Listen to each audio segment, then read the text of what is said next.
ஒற்றுமை மற்றும் சேவை உணர்வை உயர்த்தி பேசும் புனித நோன்பு மாதத்தினை முன்னிட்டு களப்பணிகளை மேலும் செயல்திறன் மிக்கதாகவும் உற்சாகமூட்டுவதாகவும் மாற்றும் நோக்கில் புதிய மேலங்கி அறிமுகப்படுத்தப்பட்டது.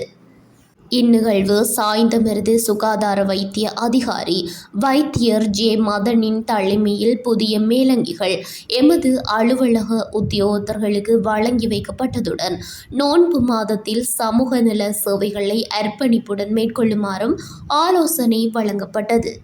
அத்துடன் நோன்பு காலத்தை முன்னிட்டு உணவகங்கள், வீதியோர கடைகள் விசேட பரிசோதனை தொடர்ச்சியாக மேற்கொள்ளப்பட்டு வருகின்றன. பொதுமக்களின் தொடர்ச்சியான முறைப்பாடுகள் கிடைக்கப்பெற்றதைத் தொடர்ந்து நேற்று மாலை கல்முனை சுகாதார சேவைகள் பணிப்பாளர் வைத்தியர் ஷகீலா இஸ்ஸதீனின் பணிப்புரைக்கமைய சாய்ந்தமருது சுகாதார வைத்திய அதிகாரி வைத்தியர் ஜே மதனின் வழிகாட்டுதலின் கீழ் வீதியோர கடைகள், உணவகங்களில் விசேட சுகாதார பரிசோதனைகள் மேற்கொள்ளப்பட்டன.